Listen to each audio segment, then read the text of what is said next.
Vamos comparar? Bingo. Perfeito. Não é assim, ficou compatível, ficou perfeito. Até pontinhos que a gente estava vendo, estava lá. Perfeito. Então, qual é a conclusão? A pessoa que estava vestindo essa camiseta defenestrou a Isabela. Não sei quem é, tá? Mas é o cara que está vestindo essa camiseta. Segundo a delegada, quem vestia isso era Alexandre Nardoni. Não dá, porque a característica da mancha era superior em altura à altura dela. Entendi. E tem outro detalhe, ela só tinha um ferimento aqui.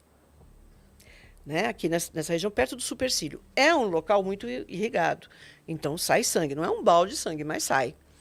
Para que acontecesse aquele tipo de mancha, ela não poderia estar em pé com a cabeça correta, porque o que acontece? Sangra, o sangue escorre e é absorvido pela roupa. Ele não vai gotejar. É diferente de você ter um ferimento aqui que você está assim e o sangue está gotejando.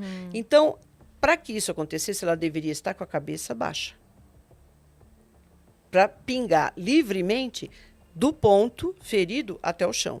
Então, não dá porque ela ficava... Sim, porque vamos supor, eu não lembro exatamente a altura, mas vamos supor, essa gota ela foi projetada a 1,32 m. Mas a menina tem 1,22 m. E se ela, para projetar isso, ela deveria ainda estar com a cabeça abaixada. Então ia diminuir. Não seria nem 1,22 m, seria 1,10 m. E não era o que estava acontecendo ali. Então, essa menina entrou carregada. Ela não entrou aqui pelos próprios pés. Aí tinha uma concentração de manchas perto do sofá. Tudo bem, fizemos. Aí eu falei, agora a gente tem que descobrir onde aconteceu isso. Onde que foi? Foi no hall? Foi nas escadas? Foi na garagem? 2 garagens. Então, ali, eu fui examinar tudo isso, aplicar esse reagente, passar as luzes desde o hall em todos, porque eu não sei. E se começou, aconteceu no 6º, e se começou no 10º? E se foi no hall do 13º andar, ou sei lá, do 8º andar? E aí? Então você tem que examinar tudo, porque eu não sabia. Eu não tinha a mínima noção onde isso tinha acontecido. Nem a delegada. Tinha câmera no elevador, não? Não.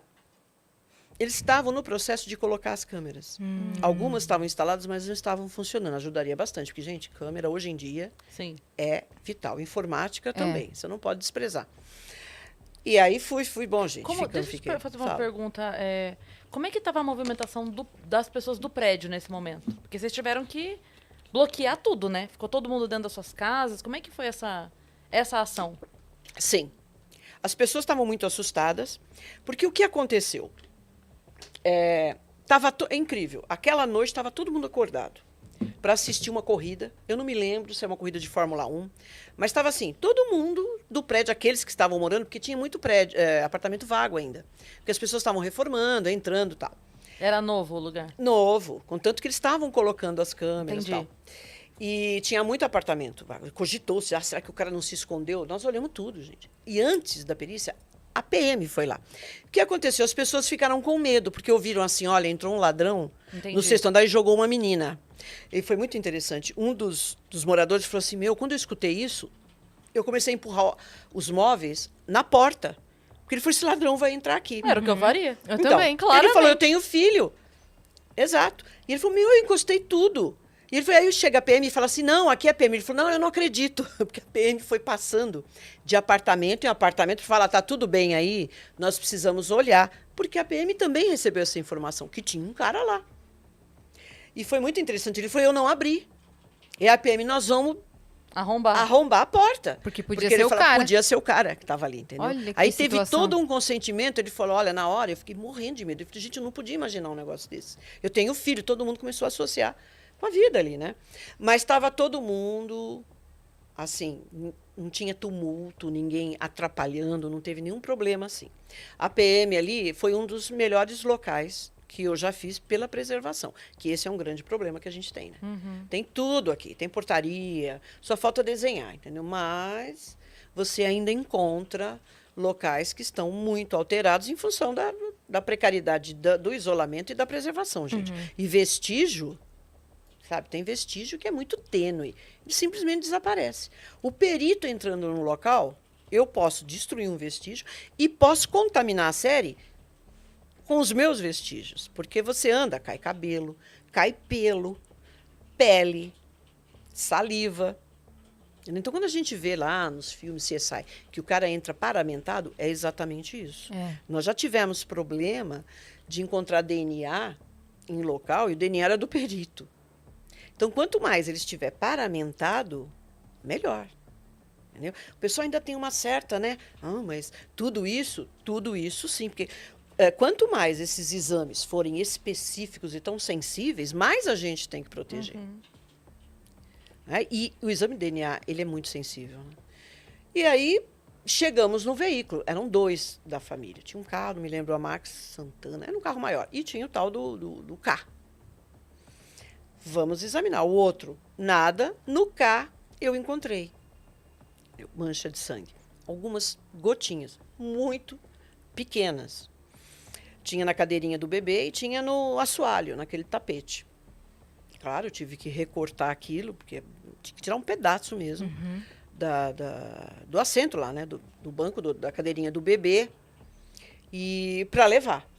Entendeu? Ali eu fiz o exame, usei o reagente, usei 2 reagentes, porque o reagente esse para mancha latente, que todo mundo fala de luminol e tal, ele me disse que o sangue, que é sangue, mas ele não me disse se é sangue humano, animal, ele não me disse. De quanto tempo? Não, o tempo você tem que... É o perito ali que sabe como é que é a coloração da mancha, tal, que você de olhar, tem condição. você sabe. Sim. Mas, especificamente, ele não me dá, nesse primeiro exame, se ele é sangue humano ou não. Porque pode ser. Quando eu já estava com um pacote, comprei carne, sei lá, qualquer coisa assim, estava congelado. Porque o reagente pega. Ele pega, não tem como. Você pode lavar, limpar, vai aparecer. Mas eu tinha um reagente que é complementar desse. Ele me disse se é sangue humano ou não. Então, ali eu constatei, é sangue humano. Infelizmente, isso foi para o laboratório e o pessoal falou, olha, não tem uma concentração adequada. Porque precisa de concentração, não é quantidade. É uma mancha concentrada. Porque o nosso DNA aqui, ele é genômico. É do núcleo, então precisa ter concentração. E às vezes as pessoas falam, poxa, mas eu tenho uma mancha enorme aqui, mas ela está diluída, porque jogaram água. Não adianta nada. Agora, você imagina, um local que já foi parcialmente limpo. Eu jogo um reagente. Foi só uma gotinha. Vai dissolver mais ainda. Mas aí são os limites que a gente tem. Aí o laboratório falou, olha, não dá, não apareceu, mas a gente viu uma parte, né, do exame de DNA que está batendo com o da Isabela, mas não dá porque a gente não tem o suficiente. Mas ali já deu para ver que tinha Isabela naquilo lá. Tá? E aí voltamos. Outra coisa importante foi no quarto, né, dos meninos, que tudo aconteceu ali. Então, ali tem manchas. Deu para ver que sobe na cama, escorrega. As manchas de calçado. Né, que tentou subir, escorregou. Aí pisa naquele colchão mole, enfiou a perna. Tudo isso eu fui estabelecendo pelas manchas de um calçado. Que calçado? 80 pares de calçado eu tive que examinar para bater. E eu soube que questionaram, ele falou assim, não, isso aí foi a PM que subiu. Não, aquilo não é solado de coturno da PM. Né? Então, vamos examinar. Encontrei. Bateu com a sandália que ele estava usando. Uma sandália tipo havaiana, que ele estava usando, bateu. Inclusive, até essas marcas que ficam no solado, do jeito que a pessoa pisa. Porque não basta você ver o desenho. Você pega e fala assim, tá, isso aqui... É o né, sapato tem até banco de dados para você levantar. Né, por exemplo, a havaiana, ela tem um desenho, a outra tem um desenho diferente. Isso está catalogado já. Está catalogado, mas isso não identifica. Você pode falar assim, olha, é uma havaiana, mas é a que ele usava? Você precisa atentar para o desgaste que tem a sola, porque tem gente que pisa para fora, tem gente que força a ponta do dedo, tem gente que força o calcanhar, tem gente que é do outro lado. Anda em X, sei lá. Exatamente. Né? Pé chato, dá um tipo de desgaste. Então, eu tive que atentar para isso, levantar esses desgastes todos, com a comparação com outros calçados, e deu certinho para a gente identificar que ele... minucioso é o trabalho do perito. É muito. Gente, se eu ficar aqui, eu vou ficar falando de... Tipo, detalhes e minucioso. detalhes e Detalhes detalhes. e detalhes. Então, a coisa já estava Mas se pode falar configurando. que a gente adora. A gente, Tá. eu tô vidrada Eu já. também. Eu já mergulhei, Pra não eu ficar tô muito chato. rosangelizada. Tem uma turma que me segue que criaram um termo muito interessante. É o Ministério da Rosângela da Luz do Luminol. Criaram um negócio. Eu quero O fazer Ministério parte. da Luz do... Tá Já aí, falaram? né? Estão por aí, então. É incrível. É a musa do luminol. Porque esse negócio de luminol e luzes... E aí achou que era a sandália aí, dele. Sim, sandália dele, sangue da Isabela, já estava lá no laboratório. Pá, já montei a dinâmica, essa menina ficou sentada. Ela só poderia estar sentada porque a mancha está diferente daquela que eu vi no início. Lá é uma projeção de 1,32 m. Aqui não. Aqui essa gota, ela né, caiu a 40 centímetros. Então, peraí. É da Isabela? É. Então, ela tem que estar sentada aqui. Você vê? E dá para ver a concentração. Muito bem. Aí eu cheguei para a delegada e falei, olha, o que eu preciso das vestes do pai e da madrasta, aí eu já sabia que tinha um pai e madrasta, e as vestes da menina. Da menina veio mais rápido, porque ela foi para o IML, e o IML não examina vestes. Aí, rapidamente, gente, pelo amor de Deus, me dá as vestes aqui, porque às vezes o pessoal descarta. Né? Isso é coisa de perito. Mandaram. E as vestes do pai e da mãe? Porque aqui ainda a gente tem, sabe, meio uma dificuldade com isso. Quando a gente tem crime envolvendo criança, a primeira coisa que você tem que fazer é investigar a família. Aí você descarta, se não tiver nada, e parte para outro. Porque, infelizmente, 99% dos casos de violência contra a criança é de gente próxima. Não tem como. E aí, eu já com as técnicas do FBI, porque eu já estava estudando tal, eu no convencimento, olha, eu preciso dessas vestes, pode ser importante. Eu poderia pegar e não ter nada. Entendeu? Você descarta que não tem nada. 9 dias se passaram. Isso para perícia, gente. Eu estava assim, sonhando já com o negócio. Falei, gente. É um pesadelo isso. É um pesadelo. E eu, doutora, eu preciso dessas vestes. Sapato, bermuda, o que ele estivesse vestindo no dia e ela também.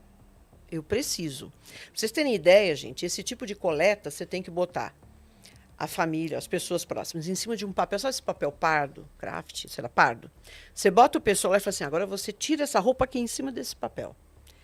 Tá? Então, o indivíduo tira, porque no ato dele tirar, também pode cair vestígio. Então, eu tenho que ter um suporte para embrulhar tudo aquilo junto.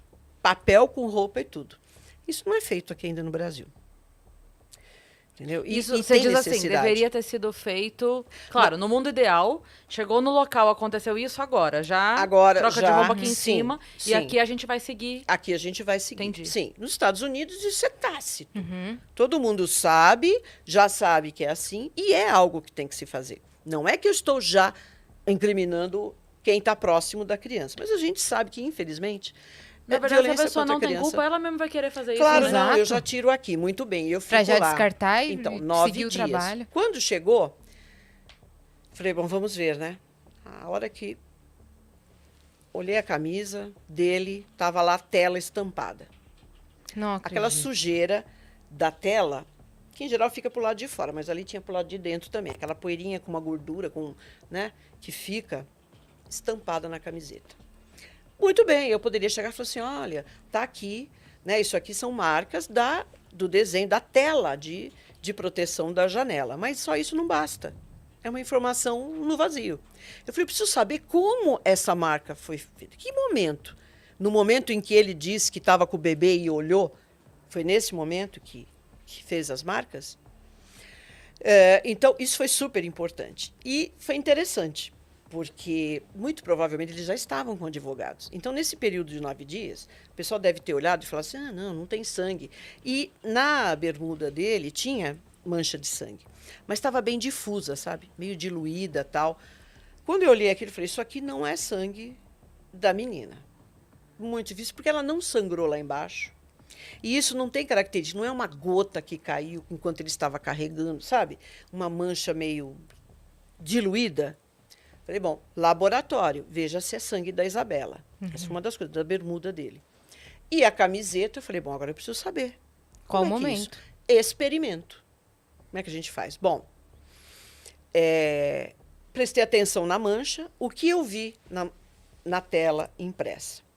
Desse lado direito, não tinha. Tem um espaço, desculpa, essa mancha corria aqui e aqui na camiseta. E não aqui. Você entende? Aqui.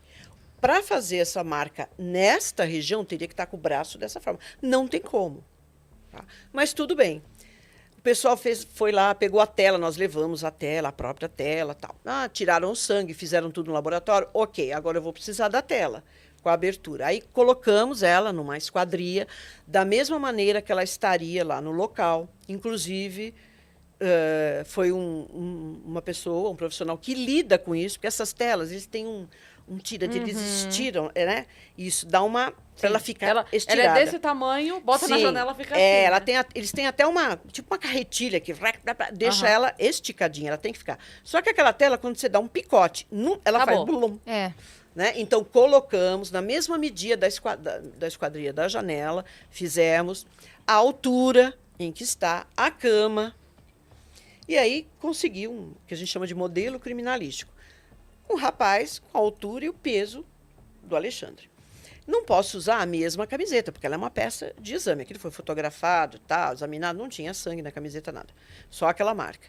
E aí fomos atrás, né, de uma camiseta da mesma marca, só que eu comprei a camiseta era azul. Eu comprei uma branca. Eu falei, a branca vai evidenciar.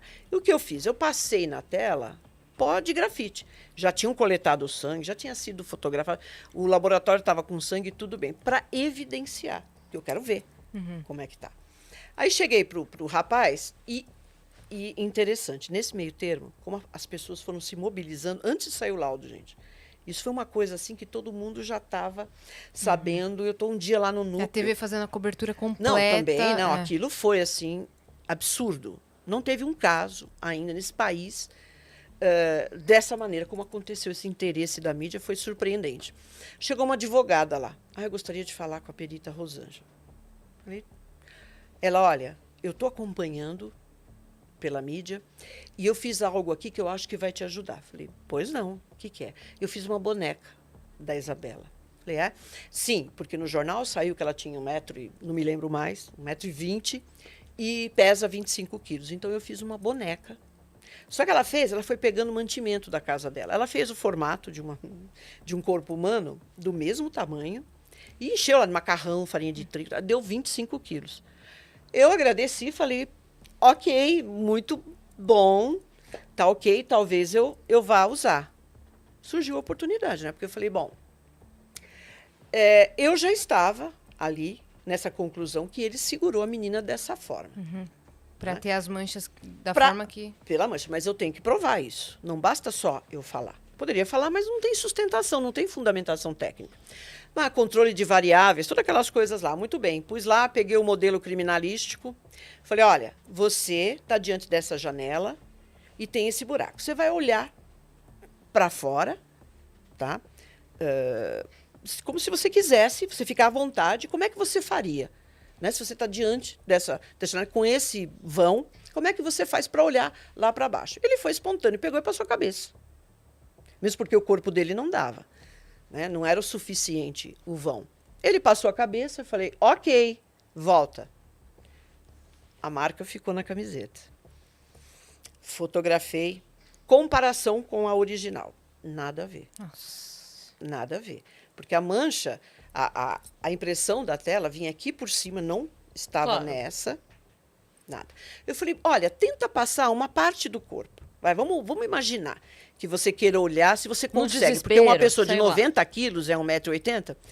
Ele falou, olha, eu só consigo passar um braço. Não dá nem para passar os dois. Então, ele passou a cabeça e o braço, numa posição absolutamente incômoda. Eu acredito, tudo bem, tudo é possível, né? O universo das possibilidades é infinito. O pessoal gosta disso. Tudo é possível. Ele passou. Ok, vamos examinar? Nada a ver. Tinha mancha até aqui atrás. A tela ficou impressa aqui. Não batia. Eu falei, agora você vai fazer da maneira como eu acho e vamos ver se isso dá. Peguei, botei a boneca na mão dele. Falei, a boneca vai ser utilizada, a boneca da advogada. 25 quilos. Você vai segurar e vai nesta posição. Bom, aquilo contribuiu, porque o peso, você segurar, você pensa, 25 quilos não é muito.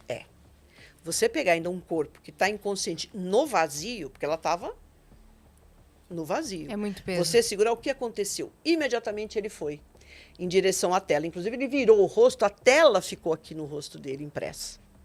E nessa posição. Fez, segurando. Vamos comparar? Bingo. Perfeito. Não é assim, ficou compatível. Ficou perfeito. Até pontinhos que a gente estava vendo, estava lá, menina. Perfeito. Então, qual é a conclusão? A pessoa que estava vestindo essa camiseta defenestrou a Isabela. Não sei quem é, tá? Mas é o cara que está vestindo essa camiseta. Segundo a delegada, quem vestia isso era Alexandre Nardoni. Entendeu? Pá, isso fechou a dinâmica. E aí, outro detalhe. Mas que posição essa menina estava? Ela estava de frente para a parede, ela estava de costa e tal. E ali foi, assim, algo também meio... Não sei se é sorte, mas já estava a imprensa lá, o dia que eu estava fazendo esse exame, e foi, inclusive, uma perita comigo, né? Foram 2 peritas, a doutora Márcia, a doutora Mônica, e a doutora Mônica fotografa muito bem. Eu falei, Mônica, vamos lá, porque eu quero que você ajude na fotografação das coisas e tal. Ela falou, Rosângela, tem umas marcas na parede, né? Você olha pela parede, na parede do prédio, tem umas marcas meio diferentes. E só foi possível a gente examinar porque a imprensa estava lá, ali, iluminando a gente. Porque estava todo mundo filmando, falando. Saiu N fotografia da gente na janela, volta da janela, volta. Aquilo ajudou. Tinha muita Quando luz, eu né? vi, falei, Mônica, isso aqui é a mão da Isabela, retirando a sujidade. Ela estava encostada de frente. Aí ela tentou, conseguiu pegar a fotografia. Então, aí eu já eliminei também. Eu acho que ele não poderia ter deixado a criança lá embaixo. Olha, primeiro que não poderia, mas vamos supor que o porteiro não viu, né, nem nada, e ele desce e deixa o corpo da menina ali embaixo. Ali estava a mão dela, e deu para ver perfeitamente. Então, ela estava segura. O que ele fez? Ele soltou a mão esquerda, ela fez um movimento pendular. Porque se você solta a mão, o que você faz? E como ela estava encostada, ela fez esse movimento com a mão esquerda, retirou a sujidade. Então, ficou ali a marca de retirada de sujidade. E onde estava a sujidade? Na mão. Na mão dela. Imediatamente, ele soltou, porque isso não é assim, eu solto, aí eu vou pensar, solto. É tudo muito junto. Ele soltou a outra. A outra, ela fez isso. Aí a fotografia ficou ótima, porque deu para ver perfeitamente a mão dela assim, por uns 90 centímetros, até antes da janela do prédio. Então, ela permaneceu, ela fez isso com a mão. Deu para ver perfeitamente. Retirou a sujidade, estava na mão. E aí o corpo, né, num vazio desse, em queda livre, né, o centro de gravidade muda, então ele muda a posição, faz até o que a gente fala de movimento de polichinelo e tal. Não dá para recriar é, perfeitamente. Perfeitamente não, porque toda vez que o pessoal, como não jogou a boneca lá na reprodução, eu falei, gente, qual é a utilidade de eu jogar uma boneca, um modelo, né, daquele, que inclusive é alemão, a gente comprou tal para fazer, para quê? Porque todas as vezes que eu jogar vai ter algo diferente, mesmo que fosse um corpo, que eu tivesse a possibilidade de falar, eu tenho um corpo aqui, né, um cadáver de uma menina dessa idade, com esse peso, eu vou ficar jogando lá para ver como ela... Não tem cabimento isso. E também não leva a nada. Sim. Até porque, assim, se imagina que naquele momento, por um resquício de consciência que a pessoa tem naquele momento, antes do desmaio, porque dizem que quando o corpo sente numa situação de muito perigo, o corpo desliga, né? Mas ainda que seja por um breve momento, tem reações que você tem, de grito, de... Né? Pode então, ser, nós não sabemos. Não Na tem verdade, como reproduzir. a gente não sabe. Não tem não como tem saber. como reproduzir. Entendeu? Então, aí, pá, ela caiu a 60 centímetros da linha de construção do prédio. Nada de excepcional aí. Então, ali, fechamos. Isso é, tipo assim, é porque foi solta, não foi atirada. É isso? Exato. Então, Mas a distância, existe aí uma certa, sabe, é mito isso. E eu já vi muito perito reproduzir isso, já vi em livro. Não, se a pessoa está a 7 metros, ela foi empurrada. Se ela cai rente ao prédio, não, ela se jogou. Então é suicídio, porque ela estava muito perto do prédio. Ela não tomou impulso. Se o corpo está longe do prédio, porque ela foi jogada. Gente, Não tem a ver. Bobagem. Não é regra isso. Cada caso é um caso. Eu já peguei um suicídio que um rapaz, num triplex, ali no Real Morumbi. Parque. Como é que é? Real Morumbi. Parque. Bom, Morumbi. Uhum. Ele correu. Ele simplesmente saiu do quarto dele, era um corredor assim, passou pelos pais e falou: eu vou pular na piscina. Ele estava no 23º andar. Ele foi, pulou, ele caiu a 7 metros da construção do prédio. Quase que ele cai na piscina mesmo. Só que ele caiu do lado dos amigos, dos vizinhos dele que estavam ali tomando sol, né? O rapaz. E aí, cadê essa teoria? Absolutamente não. Ah, então alguém empurrou. Não.